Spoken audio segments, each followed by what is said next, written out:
What's the deal? What's the deal? What's the deal? Welcome back to the Smoking Buzz channel. This is the Wake and Bake podcast. I am your host with the smoke, New Jersey Preem, joined as always by my right hand.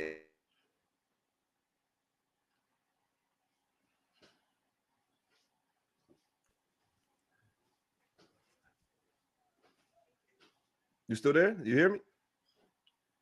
Oh yeah, I hear you now. All right. I'm just making sure Eh, everything is cool. okay, It yeah, seems like yeah. it's trying to reconnect. Yeah, there's some How you feeling though, bro? I'm all right. I'm all right, man. We have some Word, technical man. difficulties. I see early. Yeah, already. It started with the bullshit, but it's all right. We're about to work our way through this and shit Oh, about to be okay. dope. All right, but man, with everything I still cool got though, this set bro. up as a trap game and shit. Man, I gotta make sure that when we doing these lives and shit, I change the titles of each joint because the last title says trap game on our live, and that was from when I was watching the goddamn Cowboys and Carolina Panthers this past weekend. Um, Word. but speaking of sports, first of all, this is the Wake and Bake podcast. We do have some dope shit for you guys in store today. And for the next couple of weeks, you guys are going to see some interviews coming out for some dope pioneers, some great legendary people from the city of Camden. And Yeah. they're going to be blessing us with their presence, and we're going to have some dope conversations with those guys. So you guys make sure y'all on the lookout for real. Yeah. What you on there? Yes, sir, bro. What This up? morning, man, I woke up this morning and I was like, we go through Twitter and the social media ethers to see what we're going to talk about today and shit. Right. And one of the main things that popped up was your boy sitting down with a white t-shirt on. It looked like it was maybe a size too small. Who's this? Your boy Stephen A. Smith. Oh Stephen man. Stephen Althea Smith. You know what I'm saying? He was sitting down with the Pivot Podcast. Shout out to those boys and shit. We definitely a fan of those guys over here. Yeah, for sure. And they was asking him about the whole LeBron James situation. And for those of you guys that don't know, LeBron James, well, Stephen A hates LeBron James. I don't know if it probably goes both ways, but Stephen A has been way more vocal about it. You know what I'm saying? So he hates LeBron James. And a year or so ago, Does he hate him though? You think so?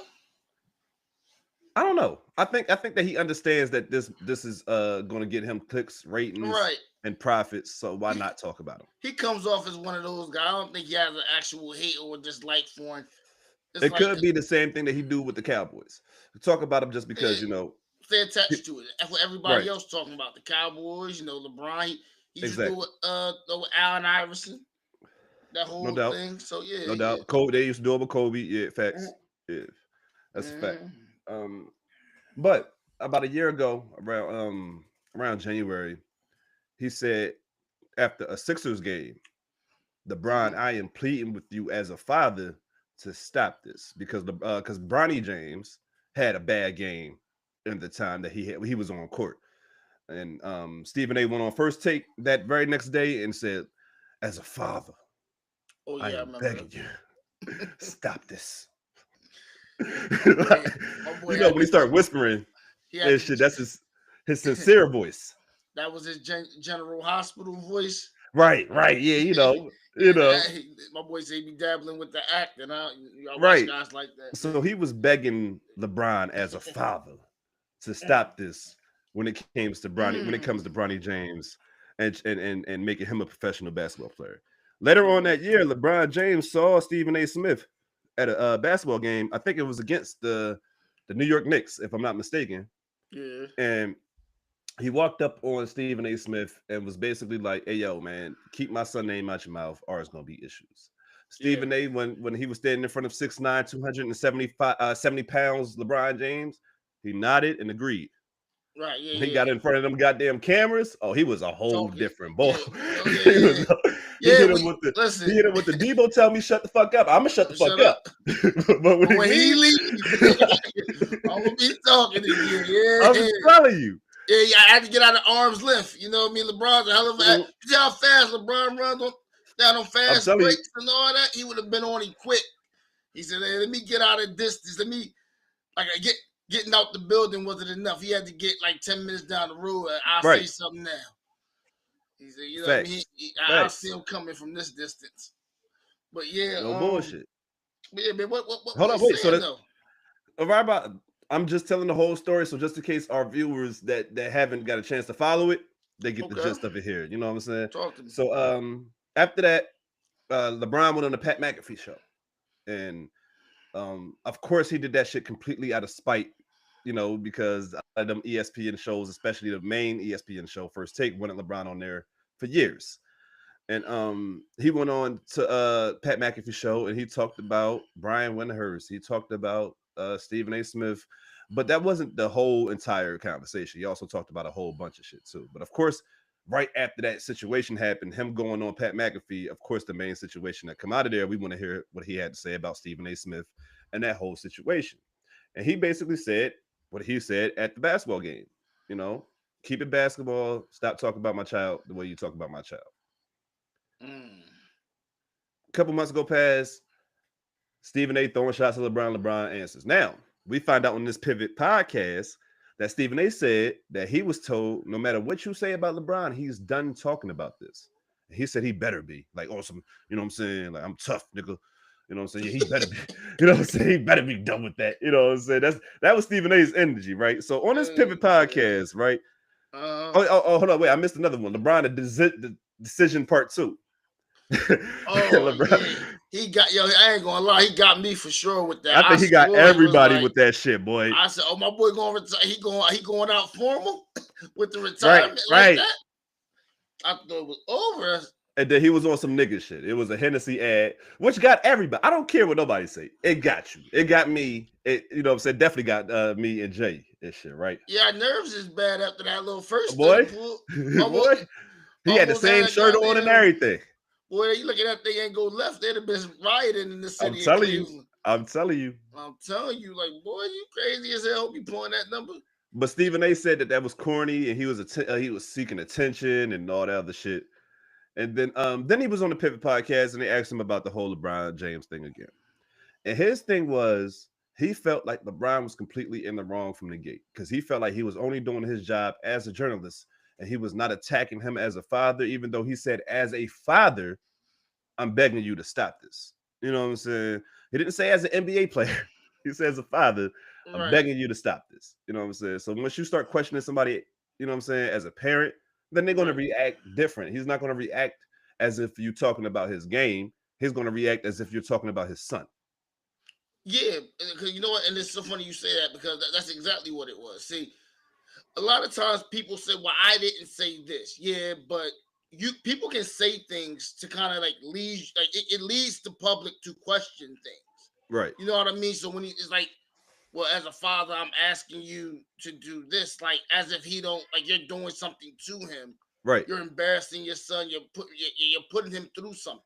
So sometimes, like, maybe you didn't say something directly, but you definitely like turned the corner. You know what I mean. You get what I'm trying to say. Like, hell yeah. You definitely insinuated some shit. Right? Yeah. You can say that. Yeah, it was like you insinuated something. Especially the fact that you said as a father. Once you start doing that, like, I don't care about what you say after that, because now you're talking to me as a man, as a father. So if you want to talk about it, let's talk about it. When I see you, we're going to talk about it.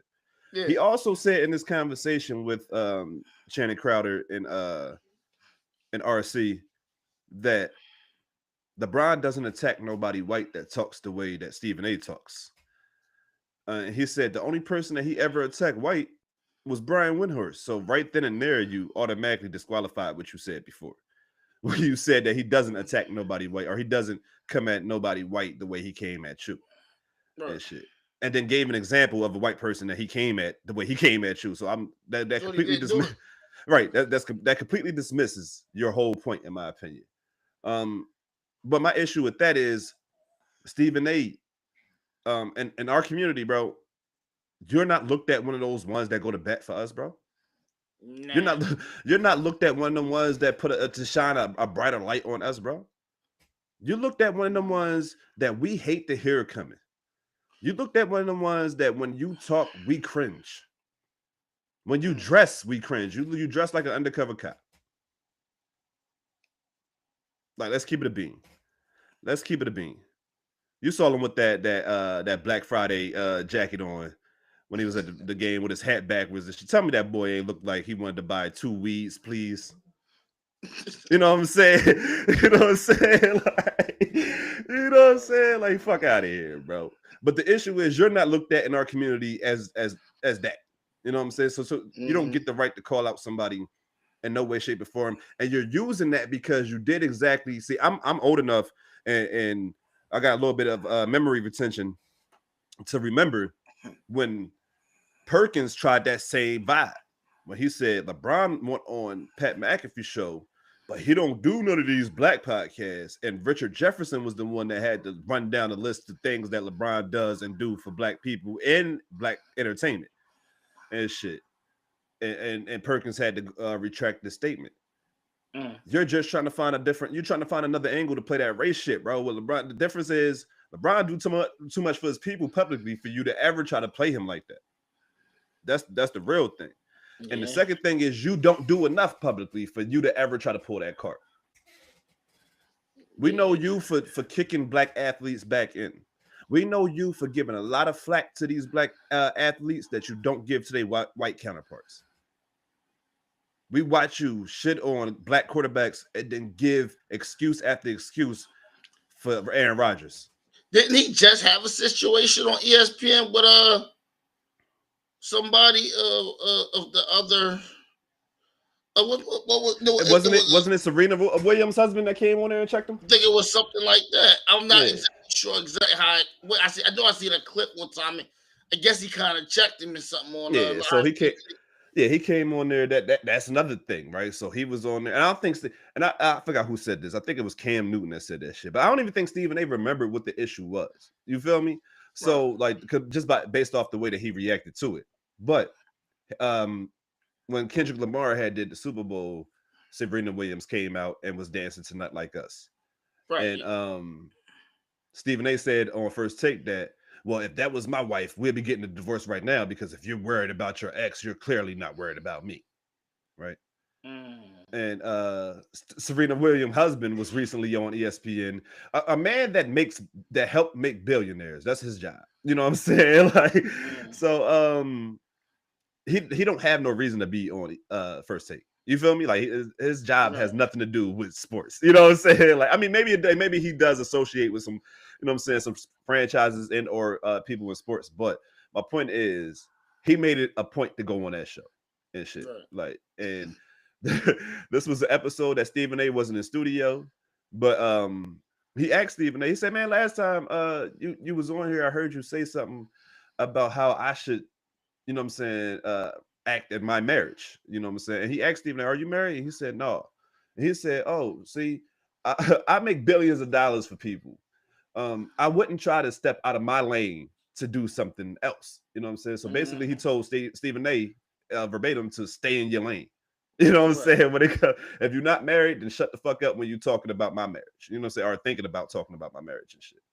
And basically, you know, he did what a husband's supposed to do. When you speak on my marriage and or my wife, you're gonna have to see me. You know what I'm saying? You're gonna have to see me about that.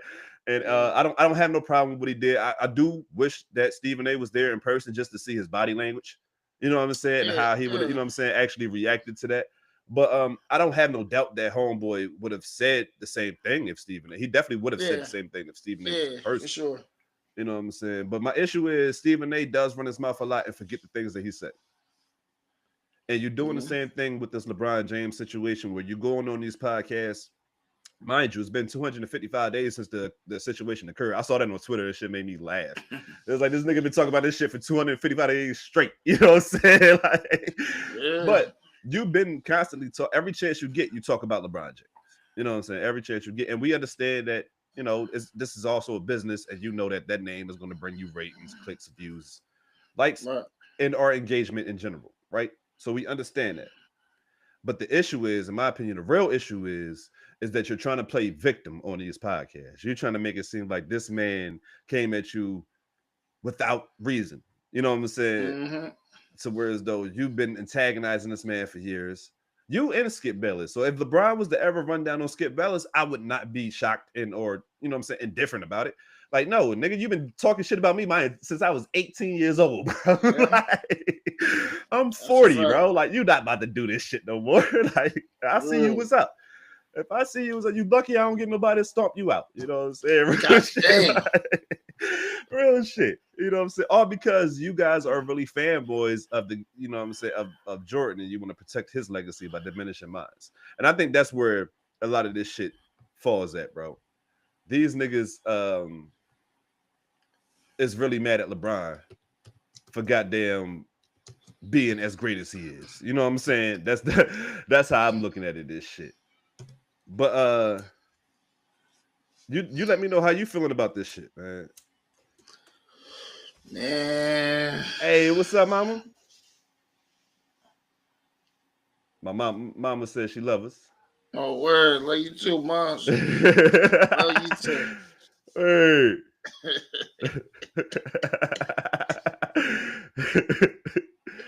This is the Wake and Bake podcast, ladies and gentlemen. Thank y'all for joining us this morning. Mm-hmm. You know what I'm saying? You know what I'm saying? But yeah, so what do you think about this situation, bro, when it comes to Stephen A. Smith and LeBron James? Man. Yeah, I just think sometimes we just gotta know where the line is, man. I think that's kind of going off of that, like with media sometimes, especially when it comes to athletes, it's like that line is blurred. And they constantly step over it. They step over Right. it a lot of times. And you said going back to the whole as a father, man, I don't need to talk to you about, you know what I mean? Right. And that's not a conversation you have on your network. No, that's not an ESPN conversation. You think, something like that, like call me, bro. You know what I mean? Like Right. communicate with something like that. That was just weird. Nah, Because I completely agree. to me, it wasn't a basketball question. Yeah, they both playing NBA. To me, I just didn't feel it was a basketball question, though. I don't know. I It was a little completely agree weird. with you. I completely agree with you. But it's all about how you approach things, in my opinion. You got to approach things properly when it comes to talking about these athletes, because once you start getting personal with these people, but once you start getting personal with people and you start mentioning like their children, and I understand like he talking about Bronny, he talking about Bronny, and he keep trying to make it seem like he's talking about Bronny as a goddamn NBA player. But when, like I said, when you say LeBron, I'm pleading with you as a father, you take the NBA stuff out of it. You know what I'm saying? That's where that stuff goes away. Honestly, bro. But I feel like we spent entirely too much time on Screaming A. Smith, as they call him on the internet. It's shit. So I'm definitely ready to pivot, if you will, to the next conversation. And you know what I'm saying? We're gonna keep it sports, but we definitely going back to NFL talk because it's NFL season anyway. We don't need to keep talking about LeBron and basketball, man. Yo. So, bro, you know what? I want to start this off with, because my team has not been playing pretty well. Man, you've been having conversations about your team, and you feel like y'all not playing as well as your record say. You know what I'm saying? Y'all are Not at all, man. But before we get to that, I want to talk about your boy Tua. You know what I'm saying? I want to Tua Tagovailoa, right? So if you guys haven't been following the podcast, y'all know that Jay is not a huge fan of Tua. You know, so he don't really tell you. He don't really like bro as a football player by any means. He don't like him as a football player or as a leader, right? He got shifty eyes, man. I don't trust the people with them shifty eyes. He ain't right. Right. I knew it. I tried to tell you. So, me and Brian Flores tried to tell you. So, and that's the thing, right? So I wanted to ask you, do you feel like you've been vindicated? Do you feel like, you know what I'm saying? It's like one of them things off of Friday when Craig was talking to his daddy. Like, I told you. You. You know what I'm saying? Like, I feel like people didn't want to hear me. You know what I mean? Sometimes I thought I think you say you ain't want to hear me neither. You know what I mean? Like, that's a fact. That's a fact. I told you I wanted to believe in him because of what happened that first year with Mike McDaniels. Man, but see, that's just the thing. Where some guys you have to watch. I feel I was never really impressed with Tua, even at Alabama. Right. Like at that time when you were at Alabama, y'all got the best of everything. You got the best amenities. You got drivers. You got nannies, maids. You know what I mean? Yeah, but you're not drafting the whole Alabama Crimson Tide. Y'all drafting Tua, so you should make sure he really he liked that. And I just don't feel he is. I don't feel that he's. And for a good part, it threw people off because they were like, "Yo, we never heard Tua talk like this." I'm saying, yeah, he ain't. I paid him like $40-50 million now. So yeah, some of that guaranteed. Yeah, he gonna act different. So that's my thing, right? I wasn't expecting to hear, and me and you talked about this shit, and I was like, yo, all right, he did this like recently. He ain't gonna do it again. You know what I'm saying? He gonna make sure everything is straight, because as the face of the franchise, you know what I'm saying, that's basically your responsibility and shit. Right. And no, like he went right into another press conference and completely threw his teammates, coaching staff, damn their whole organization under the bus, bro. And this is crazy because it's like I don't think it's registering with him. I think that he completely feels like he's in the right. You know what I'm saying? This is the right thing to say and do when he go in there and he's like, oh, well, it's the game planning, it's the coaching, it's the play calling. When you say stuff like that, I mean, directly talking about people, you know what I'm saying? The brother was going to meetings that he thought everybody was at. That means he really was there by himself. It might be CTE. It might be CTE. I'm telling you, listen, like, cause that boy hit a couple times. So I'm trying. That's even more like, bro. Listen, y'all sure? Like, I'm telling you, he gonna be the first person at the arena. He go check on him. He might be there already. Bro, I'm telling you. What? Man. All I know is when it comes to, and I really believe like you might be onto something right there, and I hate to say it, but you might be onto something right there, because we gotta remember like what he had 2 in 1 year, 3 in 2 years. When we talk about concussions, and 2 of them he got stiff. You know what I'm saying? He got the rigor mortis. You know what I'm saying? You know, you ever saw a boxer get knocked out and his hands are still up in the air? That's how you know what I'm saying. Tua looked a couple times when he had. So it's like, bro, it might be some. Y'all might it might be some real issues going on with bro, or he might be on some shit like, I'm gonna talk my way out of this. But I feel like no team is gonna want to either keep you or pay you once they see you acting like this, especially after you got paid. We was talking about this about George Pickens off screen before. You know what I'm saying? About you basically gotta be on the best behavior during your pay year in order for people to even consider paying you type shit. Right, but you know what? I ain't gonna lie. I'm dead serious about certain parts. I'm just talking shit. I know, right? But I feel like that's something. But no, do I think he can rebound from it? Yes. I think a lot has to do. I feel like with the responsibility and accountability, man. That's what he got to be a little bit more accountable. Especially as someone who is the quarterback. You know, when they talk about quarterbacks, they consider them the leaders of the team. No doubt. You know, a lot of times, I mean, nowadays the script is pretty much laid out for you. As the quarterback, you get all the credit, but when things go left, you get the blame. You get all the blame, so take it in stride. It's a good part of being a leader and making your teammates respect you. You know what I mean? We know that goddamn Primo dropped the pass. You know what I mean? No, he just drop passes all the time, but that's either here or there. Never.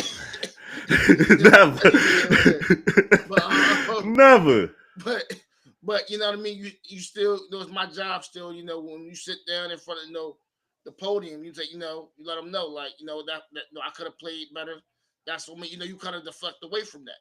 Without a doubt. You're supposed to protect your guys. You know what I'm saying? So, and definitely not talking about and putting blame and having private meetings that ain't nobody go to but you, and then that everybody else late. Like, I'm about to say everybody else late because they ain't know, motherfucker. Did you tell anybody? You know what I mean? Do you remember if you told anybody? All season, Jay been asking. I'm playing. Let me stop playing. Jay been asking to boo this man all season. Jay been asking to boo that man too. All year long. All year long, he been asking to boo that man. I wouldn't do it because I kept saying, nah, he be all right. He got all the weapons that he got, and then Mike McDaniels got it.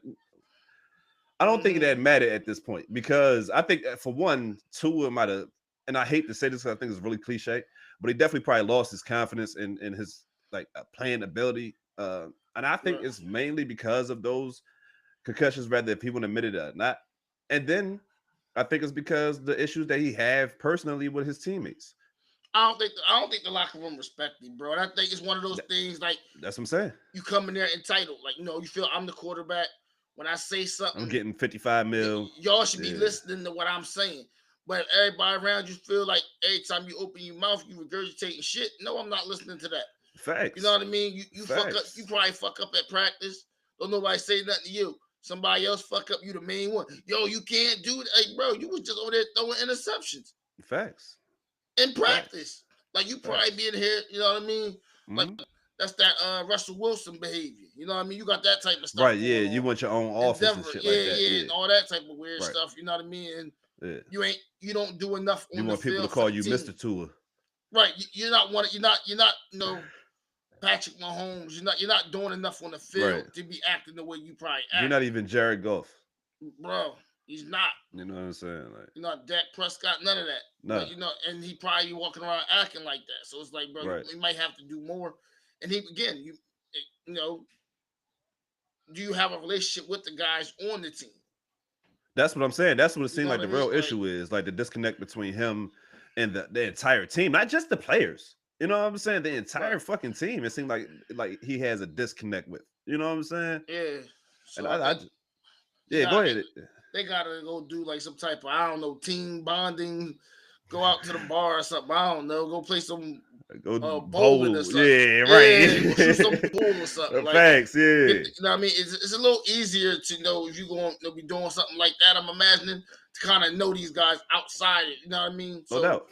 When it's third and 12 and we need this first down, right? You could go to them like, yo, bro, we need this. Like, come through for me. You know what I mean? Come through for us. Yeah. I think that the effort is more there because they feel like in return, like I'm doing this for my guys. Right, no doubt. Gonna get it done. You're not even gonna try to hold the team down. And I think you just get it better. That's what good leaders are supposed to do. You're supposed to gel the team. It's supposed to be a little bit more than just our lockers. We play for the same team. You know what I mean? Facts. There got to be some other type of connections, for you guys to really flourish. But he can fix it, man. But he gotta want to fix it. That's the thing, though. That's gonna be, him again, just being accountable, man. Being a leader. It's not just something you say. You say, being a leader, like you got something you gotta go out there and do it, man. Hell yeah. So, listen, if Mike McDaniels become available, I would love for him to be our offensive coordinator. And I love Brian Schottenheimer, but I'm saying if he's available, shit, why not? But bro, real quick, because this past, what was it, Sunday Night Football, bro? Did you see the squabble that happened? This shit. Yeah, they squabbling out there now. Yeah. Oh man. Did you see the actual squabble though? Yeah, I definitely see the clip of it. Bro, so it was. Hold on, who was it? It was Juju Smith-Schuster and Brian Branch. And Brian Branch from the Detroit Lions. Right. Boy. And Isaiah Pacheco was trying to So look, all right. The funny thing about it is, what I really took away from this shit was, bro, Brian Branch was over there by himself and managed to do that shit. It was not one Detroit Lion over there with that man, bro. It was mad Chiefs. I mean, all right. Initially, it was Isaiah Pacheco and Juju Smith-Schuster that was over there. But Isaiah wasn't on timing. He was just kept trying to, de-escalate, push people away. He was, he wasn't on timing, but Dion was, And when Juju came back over there, bro, for him able to swing him down, bro, look at the picture. The only fucking lion there is bro swinging on Juju. You know what it reminded me of? It reminded me of any moment with the Minnesota Timberwolves had something to do with Cat. Nah, right. Yeah, I feel what you're saying. Not Cat. I'm sorry. Rudy Gobert. I'm sorry. Oh, no, you talk about with Draymond. With Draymond, yeah. But nah, I feel that's that type of energy. Any moment, anything you do. Yeah. It was definitely one of those. That's what it gassed. It's like some Rudy Gobert issue. So did you see where that actually stemmed, the play that it stemmed from? So yeah, he pushed him in the back. It was a block in the back. For you to hold on to that's next level hate. You know what I'm saying? For you to hold on to that for the rest of the game and shit, and because I don't know when that play happened. I feel like that happened in the third quarter or some shit like that. So it has, you know what I'm saying? You had at least 10 minutes. You know what I'm saying? At least 10 minutes to have at least, 20 plays that flew past. And you said, I'm going to hold on to that block in the back and shit. I'm going to whoop Juju ass after this game, boy. Oh, yeah. I'm gonna whip Juju ass after this game, and ain't nobody gonna stop me. ain't nobody, ain't nobody gonna stop me and shit. excuse, excuse me. So that wasn't in the rundown, but I just wanted to throw that out there because Juju apparently needed that. I hear a lot of people that said that Juju was a dirty player, and that it was coming sooner or later. You know what I'm saying? No Diddy, for real. Like so, we're gonna keep this jaw moving, and then we're going. I want to talk about a couple games coming on this weekend before we get into our picks, right? So, matter of fact, you know what? We could talk about them as we get into our picks. Let's get into our picks this weekend, bro. And shit. Let me pull it up. Like I said, guys, this is the Wake and Bake podcast. We happy that you with us this morning. Make sure you guys is always with us every Saturday at 9 a.m. Yeah. All right, bro. So look, week 7, bro. Mm-hmm. We got the first game of the week, 9:30 a.m. in London. Yeah, man. The Los Angeles Rams at the Jacksonville Jaguars. Who you got winning this joint? Man, London is gonna be a real early morning, boy. Well, you ain't lying. But you know what, my boy? I think even without Puka, I think we're gonna find a way. Okay. I think our defense is gonna come up big for us. All right. See, my only issue with that is their defense is leading the league in takeaways, and you don't have your number one target. Yeah. Well, guess what? This is going to be very telling, kind of to me, on what side of the fence I'm on with Devontae Adams. Okay. Because one thing about same thing with Cooper Kupp, Puka Nacua, the way that offense is set up, the number one receiver gets a lot of targets. Right. Now, how many catches he get is one thing, but that ball's going to be coming your way. You know, we expecting you to do some things with it. You know what I mean? So that's why we bought him here. So hopefully, who knows? Maybe that will incline them to maybe tweak the offense a little bit, and we might see a couple big plays from like Tutu Atwell, Jordan Whittington, maybe those type of guys. You know what I mean? Yeah, no doubt, and I could definitely see some players trying to hit some deep shots with Tutu Atwell. So yeah, like maybe just find other ways to kind of open up the offense, outside of the numbers, versus inside what we usually do. So the matchup that I am looking forward to is trying to see how they play Devontae Adams. What they do with Travis Hunter? Will they have him? Well, I know they will have him on him a couple snaps at least. You know what I'm saying? But what is the plan on how to defend him and how they're going to attack the Rams offense with their because I've been really impressed by the Jaguars defense this year. I know they had that hiccup, if you will, against Kansas City, but I think that they're legit defensively. Now offensively, I still don't believe in Trevor Lawrence, but I still feel like defensively they're good enough to at least be in a lot of these games. You know what I'm saying? Right. So I think that's going to be a good matchup. Sean McVay's offense against that defense. I think that's the matchup that I'm looking forward to in that game. Mm-hmm. So you said you got your Rams. I'm gonna just for the sake of argument, I'm going to do the same thing and take the Los Angeles Rams. Excuse me, I'm gonna do the opposite for real and take the Jacksonville Jaguars. Shit, right? So we got the next game, the Minnesota Vikings. Well, the Philadelphia Eagles at the Minnesota Vikings. Eagles offense the last couple of weeks. Eagles offense the entire season has been struggling. Their defense the last couple of weeks has been struggling, especially with the run game. Cam Scatterboo, who basically is going to run whatever direction his body is going in. he's not going to cut. You know what I'm saying? He's not going to stop. He's not going to think. He's trying to run through somebody's face, man. He running through what they say. I'm running through a motherfucking face mask. You know what I'm saying? So, and that's what he's looking to do, and he did that against the Eagles defense. The Vikings offense is a little bit more pass heavy. Of course, they got Carson Wentz leading the pack this week.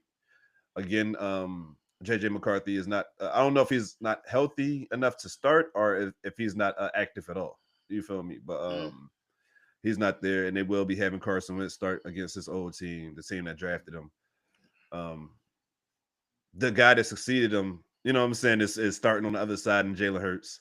So speaking of that, real quick, before the season started, me and bro Preem, we put out top 10 quarterback lists. Yes, sir.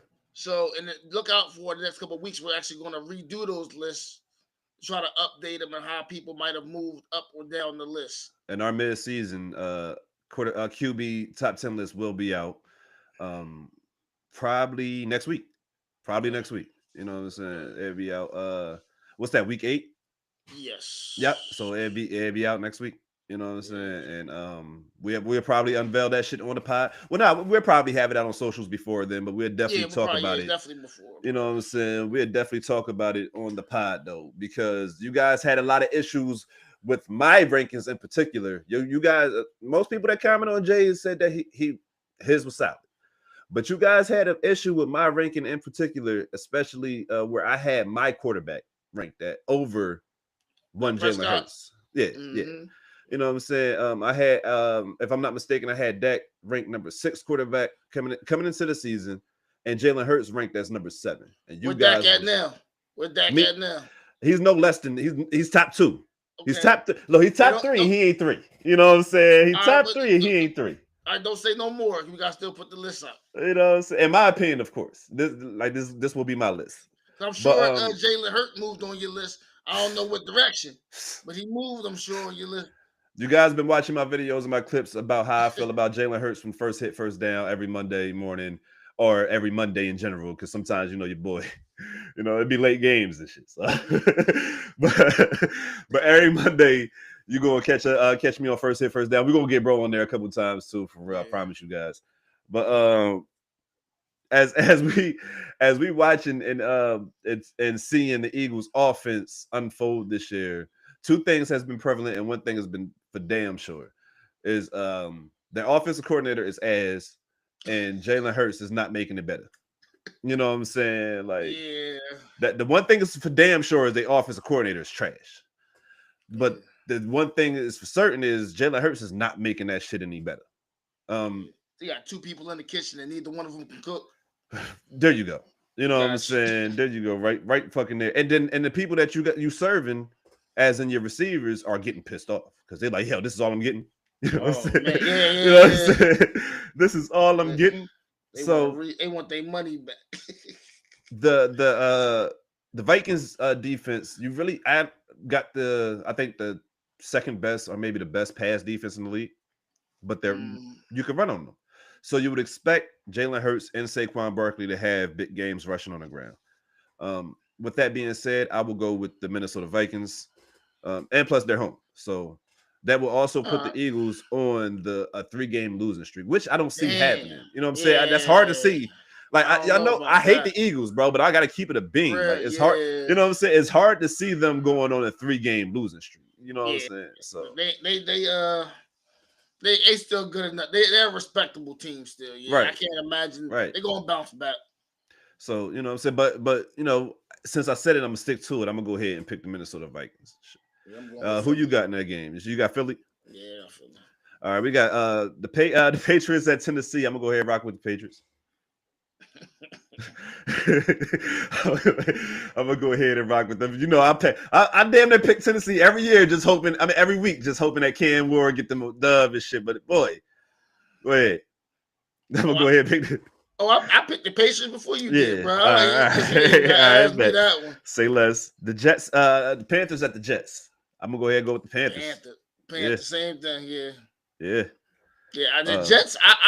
What they gonna do with Aaron Glenn? Let's stop there real quick. What's going on, man? Remember all that, the whole thing back and forth with him and Aaron. How is Aaron Rodgers looking, by the way?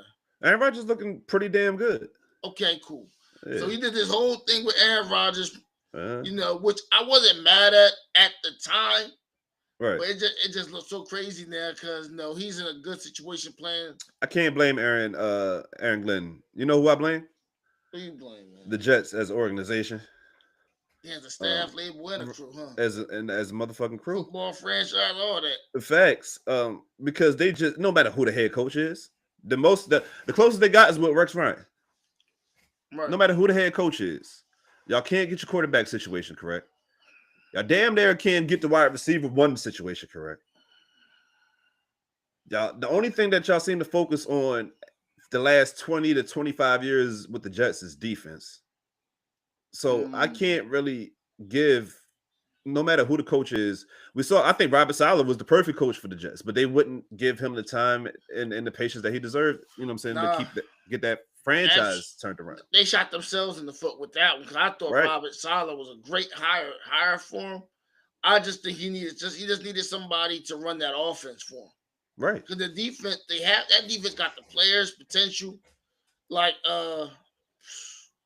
ain't no way if they would have had better like offensive production, the Jets should be a good team right now. Hell yeah. But we got Miami Dolphins at the Cleveland Browns. Battle of the two bad teams, two bad franchises right now. All right. So I mean, we got to make a pick. I'm just because I'm going with the Dolphins. So who you rocking with? Dylan Gabriel versus Tua. So this is what I'm gonna do. I'm gonna go with the Dolphins. Right? Oh, okay.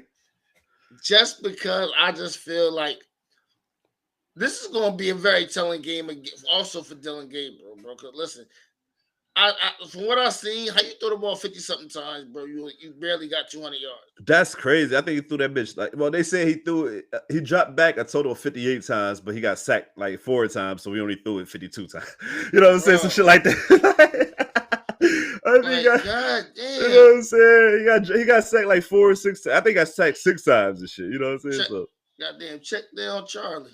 But yeah, dump it. That's horrible.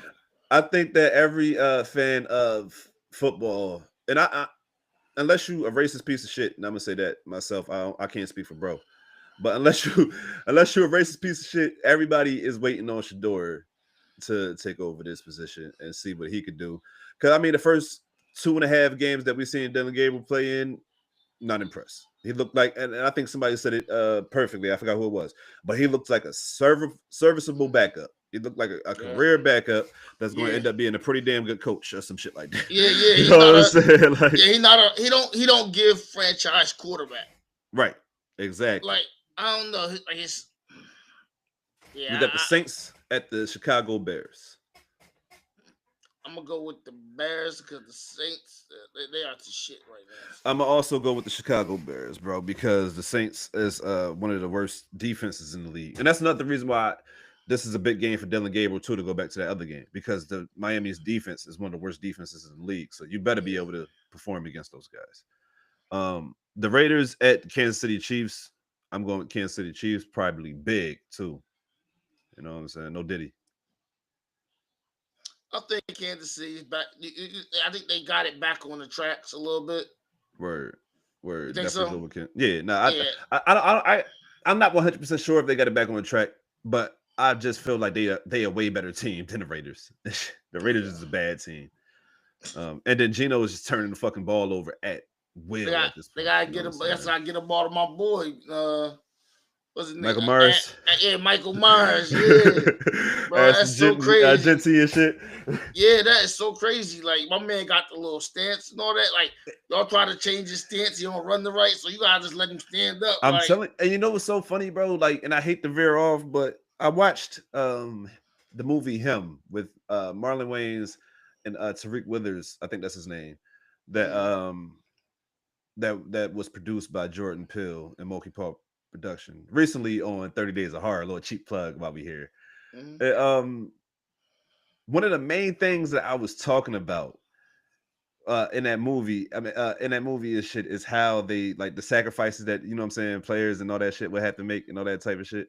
Right. But it's just the way that I think that movie could correlate so much to fandom, bro. Like, it's crazy and shit, yo. And I ain't wanna really jump off of that quick and shit. But that just, you said something that made me think about that movie or whatnot. But what's the name leading the league in turnovers right now? Geno Smith. We're not even in week 8 and he got 9 interceptions.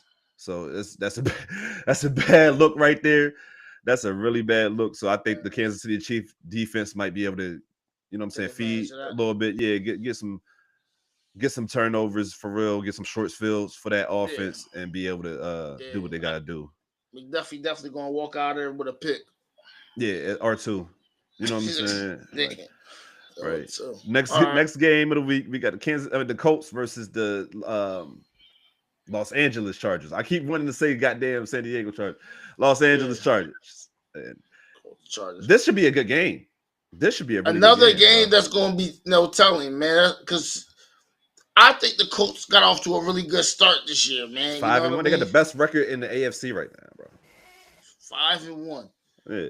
They going in the right direction. So, but the only wrong, the same thing with the Chargers. They started off good. Yeah. You know what I mean? So, well, I think the Chargers is what 4-2, 4-3, or some shit like that. Let me see. 4-2, yeah, and the Colts is 5-1. So this is at the Chargers. So if that makes your decision any difference, I think I'm gonna go with the Chargers. No doubt. I don't think there's nothing wrong. I don't think there's nothing wrong with that. Yeah, I would. I guess in my head it's like, I don't know. It's like Daniel Jones. Like, he gonna have to either prove something here. That's my boy, Indiana Jones. Or you're pretty much gonna be kind of the guy that we think you are. You know what I mean? For you to want to elevate, like, you gotta get some. This is one of those noticeable wins, like over a really good team, showing he can get it done. And so with that being said, I'm gonna go ahead and pick the Colts. And say that Daniel Jones shows that he can get it done. But not only that, the running game allows him to be able to do that. You know what I'm saying, with the Jonathan Taylor and that offensive line. So I think that as long as they come in with the proper game plan, let's run that ball, develop the play action off of that, and give him some clear looks downfield, clean pockets to maneuver through, I think he'd be just fine. You know what I'm saying? Use your athletic ability when you have to. The funny thing about Daniel Jones is he's the most athletic quarterback in the league. You know what I'm saying? He's a nigga that gets you an 80-yard run, but then trip over his own foot. You know what I'm saying? So, like, he's that type of dude and shit. And speaking of Daniel Jones, we got his former team, the New York Giants, with they call them the Creatine Caucasians, with Jackson Dart and Bo Scatterboo or Cam Scatterboo and shit. You know what I'm saying? The creatine Caucasians and shit. But going against the Denver Broncos and the number 1 ranked defense in the entire NFL, I'm going to go ahead with the Denver Broncos with this game. Just because the fact that I feel like you got a rookie quarterback starting and you got a running back that like to just run into whatever. So it's like if he gonna just run into whatever, the defense probably gonna be there to gang tackle, bro. Because I mean, like, one thing we know for damn sure, he running somebody over. He gonna run somebody the fuck over. You know, if you try to tackle him 1-on-1, he running you over. Nigga. He gonna get one. But I don't know if offensively they have enough to kind of get past. Yo, cuz. Yeah, go ahead, bro. As far as like to get by Patrick Surtain and those guys, right? Especially without Malik Neighbors. Yeah. Shout out to bro, man. I can't wait till him to get back healthy. I can't wait to see him get back healthy. Yeah, for sure. But yeah, I don't see it happening. Yeah. Not against them. I completely agree with you. And then you got the Packers at the Arizona Cardinals. I'm gonna go Packers. I'm gonna go Packers. I don't know if what's the quarterback name? Kyler Murray playing. And it's so funny, motherfuckers was like, damn, Battlefield just dropped, and all of a sudden Kyler Murray is injured. Shit. That's wild. But Jacoby Brissett balled out last week against Indy. And I think that he can do that same thing again this week. I don't think that the Packers defense, especially their back end, is as good as we thought it would be, especially because you're thinking you got a really damn good pass rush. You would think that your back end would be able to hold up a little bit better than they do. I don't think they do, for real. I don't think they do for real. The defense, Yeah. Denver defense is wild, bro. For real, best defense in the league, hands down. Yeah. But yeah. So I'm gonna go ahead and I'm gonna go out on the limb and I'm gonna go with the Cardinals to beat the Green Bay Packers in a close game. I think they win probably by like a field goal or some shit. All right. You know what I'm saying? We'll And see. then we got America's game of the week. Not just because the Dallas Cowboys is playing, but it's literally, you know what I'm saying, the game on Fox, America's game of the week. The Commanders at the Dallas Cowboys. The Washington Football Wizards versus the Dallas Cowboys. Right. So I'm gonna be a little bit long-winded on this one because I just want to get some shit off my chest, right? The Dallas Cowboys defense is literally like what we just said about the Broncos defense. Mm-hmm. We're gonna say the complete opposite. You know what I'm saying when it comes to the Dallas Cowboys defense. It's literally the worst defense in the league. You can run on them, you could pass on them. You could do whatever the fuck you want to do. You could throw it deep, you could throw it intermediate. They won't tackle. You could throw screens. They don't have no eye discipline. They don't have no rush, no pass rush lane integrity. They out there just out. Yeah, they out there looking like an AAU football team and shit. Everybody just doing their own thing. Looking like District 5 out that joint. I'm telling you, boy. Trayvon Diggs is jumping underneath shit when he's supposed to be playing a deep third. Like I don't understand what's going on out here in these streets of the Dallas Cowboys defense. Can't get right, boy. The Dallas Cowboys offense in the last 3 games has been averaging 30 points. Mm-hmm. This year they averaged 29 points, as you know what I'm saying, totally and shit. Last 3 games they've been averaging 30 points. The last 3 games the defense has been giving up 32 points. Dak Prescott, the last 3 games have over 700 yards passing, 10 touchdowns, no interceptions. And his record is 1-1-1. The last quarterback to have stats like that in the losing record was 2016 Drew Brees. That's old man Drew Brees by that time. You know what I'm saying?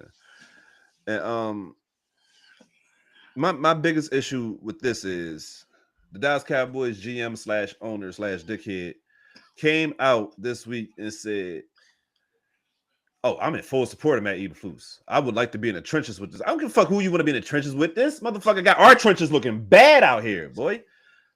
This motherfucker got our trenches looking stupid out here. Our front 7, if you will. You know what I'm saying? Looking dumb out here. Our linebacker play is atrocious. Yeah. DeMarion Overshawn is one of my favorite Cowboys currently. He's not going to come back and change shit. He's bad. He's coming back from an ACL anyway, so it's not like he's going to come back 100% healthy. You know what I'm saying? Or 100% game ready and shit. But this is a horrible fucking defense. Historically bad defense. The year that we had Mike Nolan, their defensive numbers through, you know what I'm saying, 7 weeks of football was better than this shit. And that was a historically bad defense then. So it's like, how can you be bad than history? You know what I'm saying? History's supposed to be set in stone. You know what I'm saying? It's supposed to be worse than history. You can't be bad than something that was that bad. That shit fucked up. So I'm saying all that to say this. For some weird reason, when the competition is up there, and especially when it's a divisional game, of course, with the exception of that Giants game where it ended 40-37, Dallas defense seemed to play a lot better when the expectations is a little bit higher and shit. So I do expect them to play a little bit better than they played last week against the Carolina Panthers. So whereas though the offense is able to like keep the Wizards at bay. You know what I'm saying? Mm-hmm. So I think the final score would be 30-24. You know what I'm saying? And the Dallas Cowboys defense finally makes one crucial stop throughout the whole game. This is how it's going to play out. The Commanders score on 5 straight possessions, and the Cowboys make one stop, and then that's how the game. You know what I'm saying? That's how the game. And that's how the game ended up ending and shit. You know what I'm saying? Because that's how bad the defense is. Whereas though that's the only way that it can be a good game for you guys. You know what I'm saying? That's the only way it can be a good game. It's gonna be rough. And one more thing I want to say about this game before I let you make your pick is to all my Cowboy fans, Michael Parsons would not have made a difference for this goddamn team this year. Yeah, I agree with that too. Yeah, he wouldn't. One player like he's like pass rushing is not the issue. I don't think it's a lot No, worse. no, Like guys, like it's one of many issues. You know what I'm saying? but I mean, there's many issues, so that's not Right, the reason why. You right, know what I mean? exactly. He would have had a lot of sacks on a bad team. That's what it been. Would have been. You know what I'm saying? Yeah. He would have been. He would have been Myles Garrett. You know what I'm saying? It would have been Myles Garrett. Like, and I love Myles Garrett. You know what I'm saying? I love Myles Garrett. But let's move. Oh, go ahead. Who you got? Command the Wizards or the Cowboys? And The Cowboys is home. okay. Bruh, I ain't gonna lie to you, bruh. Go ahead, bro. You ain't got it. Yeah. Come on, I man. just don't know about your defense. I believe you. I don't know about him either, nigga. I'm out here selling myself a pipe dream, but go ahead. But yeah, I'm gonna definitely have to go with them Manders, man. I ain't mad. He picked the Washington Football Wizards. You got as we picking our teams, you guys make sure y'all put y'all picks in the goddamn comments below. Yeah. For real. But I ain't mad at that, bro. You trying to win. You trying to make sure you know what I'm saying, you got the right amount of picks this week. Yeah. I'm just I want to pick the Cowboys. That's the thing. But it's like after that Panther guy, I don't know. I completely understand, bro. I completely understand. Because they do got goddamn Terry McLaurin.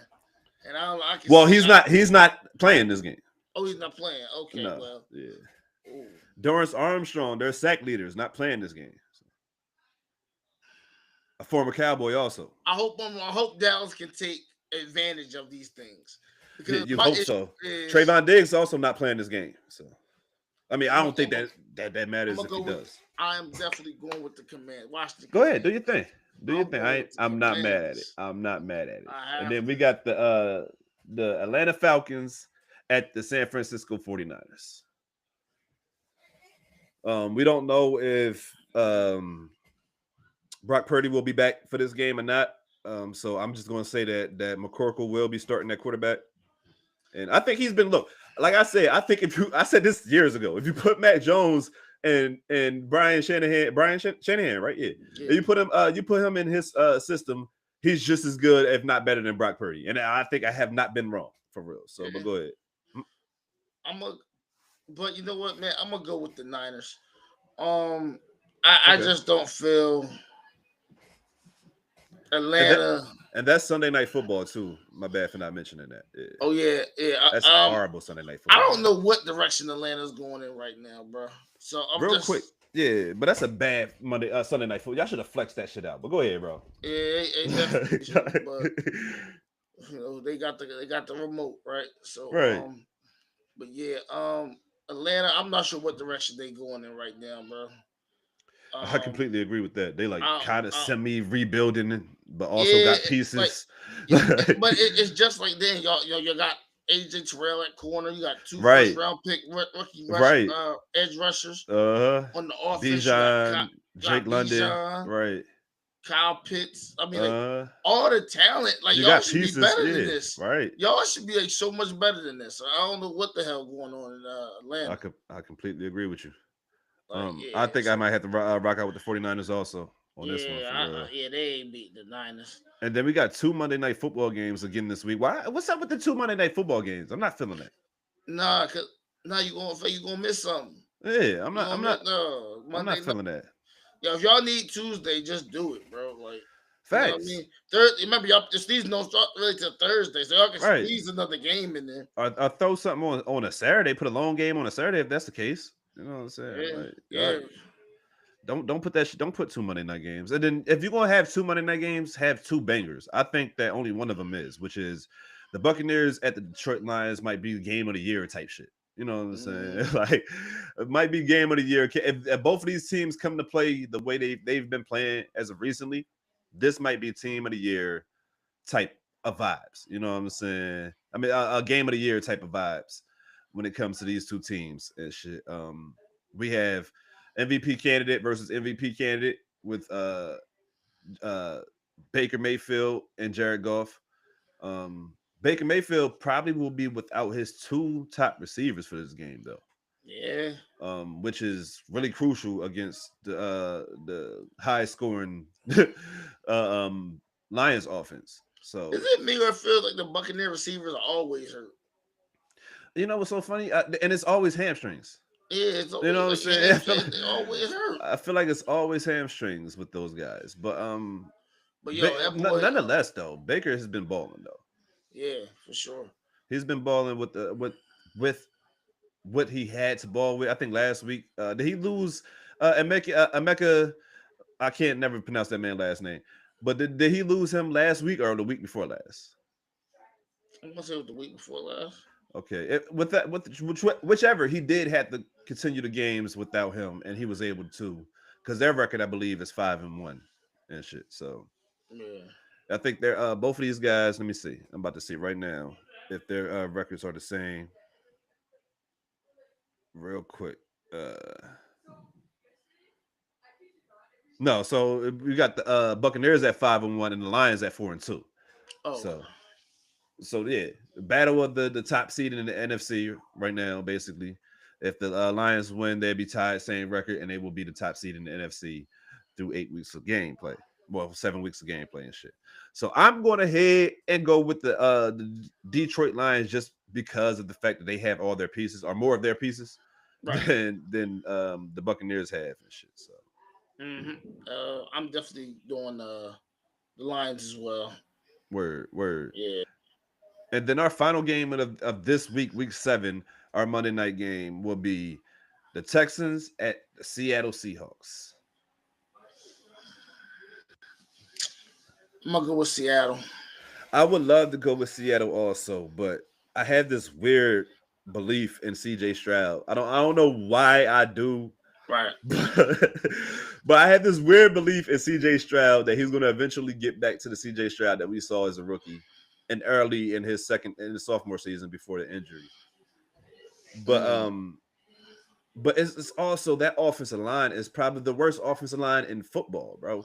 And they put money and resources into that offensive line. It still look fucked up. So that shit is crazy to me, yo. That shit is wild to me, bro. For real. They just come in right through. I'm telling you. So with that being said, I'm gonna go ahead and, like I said, and pick the Texans because I believe in CJ Stroud. And I think that he's gonna find a way on Monday Night Football to remind people that he is a pretty damn good quarterback. What who you got on that game? You said you got Seattle. My bad. He said you got Seattle and shit. So there you go. Our picks for week 7. You guys, hopefully, you guys match our picks. If not, have worse picks than us because I ain't gonna front. I'm trying to have the best picks of the week. You know what I'm saying? I'm trying to win this joint. Whatever little competition it is, I'm trying to win it. Is shit. But that's our picks is shit, and that's our picks of this week and shit. Bro, do we have a Blazing 5 for this week? Yeah, we do, man. All right, so the Blazing 5 for this week, we're gonna put in order trade deals, franchise trade deals. Since the trade deadline is approaching soon. Yes, it is. We're gonna go through some of the best, better trades. Okay, so this is the first one. Marshall Faulk to the Rams. Oh shit! Because all right, real quick. Marshall Faulk to the Rams. Of course, the Rams was able to get a fucking championship from that trade, and the Colts was able to get Edgerrin James. You know what I'm saying, with that pick that they got from Marshall Faulk and shit. So it worked out for both ways, if you ask me. You know what I'm saying? But let's start that off at number. Oh shit! Number 3. I'll put it number 3. All right. Put it at number 3. Terrell Owens to Philly. Number 5. Trent Green to the Chiefs. Ooh, that's another thing that ended up, you know what I'm saying, giving the Rams the championship. But number 4 because of that and shit. Because that's one of the I should have put T.O. higher than that. If that was the case. All right. Because Trent Green didn't do shit at the Chiefs. I mean, he had a good career, but he didn't win shit to do. You know what I'm saying? Next. Peyton Manning to the Broncos. Oh, that's Andrew Luck ended up being the pick that they got from the. No, he wasn't. That was their first overall pick because they was just that bad without having Peyton and shit. Who was the pick they got from? Hold on. There was Peyton a free agent or was he traded? I'm not 100% sure now. As we think about it, I think he was a free agent actually. Let's say he was a free agent then. So I might have to take him off then. I bet. All right, so next we got two more slots, right? We got two more to go, right? All right. Yeah. DeMarcus Ware to the Broncos. Oh my God, I'm mad at about that. That was a free agent. Mm-hmm. That was a free agent. Oh, it was? That was free agent because he didn't pay him. Well, my information ain't right. My bad. Jerry didn't pay him. That's why you just triggered me, man. Don't do that. Jerry don't pay his pass rushers, bro. All right, I got one. Jalen Ramsey to the Rams. Oh, okay. Did that pick end? No, that pick didn't end up being Trevor Lawrence. That was their own personal pick. Mm-hmm. So we got number 5, number 4, and number 3 already taken. Yeah. So I'm gonna have to put that at number 2. All right. So for number 1, damn, what the hell? Oh, my bad. I put the down. My bad. I mean, if it's anything that I think is gonna be, it deserves to be number 1. But go ahead.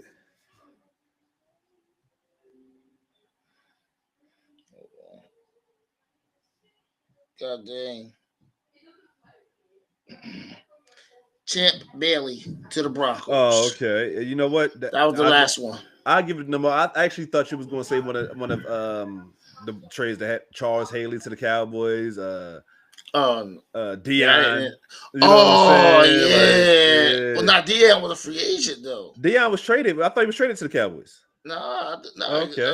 I think he went there when Atlanta wouldn't pay him. Might have been. Well, yeah. So was he a free agent every time he left a team? Yeah. Okay. When he left y'all, he was a free agent. Yeah. Okay. Yeah. But hell, like I said, it didn't look. I ain't mad at that. Ain't nobody getting rid of Dion. I was surprised Luka and AD wasn't up here. I was surprised. You know what I'm saying? I was just doing football NFL trade. Okay. I'm about to say Shaq in that Miami Hall. Oh no. You know what I'm saying? NBA is a lot more. It's a big trade every couple of years. NBA, oh yeah. Like, if I'd have used mostly NBA teams for that. No doubt. Excuse me. No doubt. And shit. But yeah. That was pretty much it. But trade, like since you mentioned the trade deadline, bro, are you looking at anything in particular for your team to try to make a move? Man, we need to make a move, man. We need a corner, bro. Okay. We need a corner. Trayvon Diggs might be available. Oh no, I don't want him. I don't want him. He might be available, bro. I don't want that shit. No. Come on, man. If we had to just do a trade, just to even strengthen the strength, right? I would like us to go to Chris Olave from New Orleans. Okay, get you a big receiver and shit. Yeah, another kind of like route runner, physical guy. Yeah. Yeah. But he can do everything that we need him to do in our offense. Right, no doubt. He would be more remind me, I guess. Not saying he's the same, right? But kind of how when Odell came here, I think he could have had that effect on our offense. I understand what you're saying. That's not bad, especially based off your team needs. Dallas, I'm looking for like the traded GM owner and shit. Like that's like the only thing that we can trade to honestly try to make this team better, because defense is too many pieces you got to plug. So it's not one person. Trey Henderson is not about to change the defense and shit. Right. Trying to go get a safety is not about to change the defense. Trying to go get a different defensive tackle or another defensive tackle is not about to change the defense. If anything, you can make a move at the trade deadline. You can trade one of your assets to get more pieces because you're basically in like a mini rebuild stage, especially on the defensive end. Yeah. So you can go out there and maybe shop around George Pickens. You know what I'm saying? That You can maybe try to see if you can get you maybe a second or third. You know what I'm saying? Maybe even multiple picks for him and shit. Hell, you might get yourself a first round depending on what dumbass desperate team is willing to take him and pay him and shit. Yeah. So, so with that being said, you know what I'm saying? I think that Dallas, if they're going to make any moves at the trade deadline, it should be moving one of their pieces to gain assets through the draft. That's my opinion and shit. Other than that, I don't think that if they go get Trey Henderson, I don't think that changes anything on the defense. If anything, like I said, you get a guy that's going to get you some sacks on a bad defense. I mean, you know what I'm saying? Like, are they going to move AJ Brown? Is Philly going to move him? Oh, that's a good question. That's a good question. So I honestly feel like depends on what they can get for him. If it's a team that feels, say for instance, like the Steelers. You know what I'm saying? The Steelers like, yo, we trade y'all maybe a defensive asset in a pick or two, maybe, for AJ Brown. I think that would happen. You know what I'm saying? I think that would really happen for real, because not only because the Eagles need, you know what I'm saying, more help defensively, especially when it comes to the pass rushing shit. Yeah. But they need to figure out what they're going to do about this issue that they having with the offense. And one of the issues that you have is your number one receiver feeling like he ain't getting the looks. You know who not complaining, even though they say he's getting frustrated? Who? Devontae Smith. And he's the one that's getting the passes deep downfield, the ones that's getting those chances. You know what I'm saying? He's the ones that's getting those chances and shit. So I think that Philly might be like, hey, let's put our you know what I'm saying, eggs in this basket over here with Devontae Smith and maybe get some assets, you know what I'm saying, for AJ Brown. Yeah. All right, so I don't think any other people that could possibly be traded. I mean, so I don't.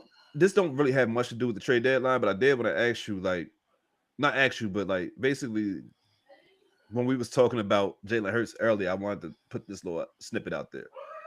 Joe Flacco had 10 days with this Cincinnati's offense, right, and was able to run 2-minute offense and was able to do what he been doing with this offense.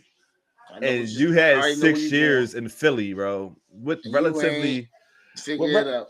Because like my thing is this, y'all not running too many different concepts and or plays that you ran before in your career. It's all the lingo, it's all the verbiage and shit. So like if you at 6-year pro and at the same spot, basically the same system, because your head coach has been there to, you know what I'm saying, at least for the last 3-4 years, right? 4 years at least. Right. This shit. Excuse me.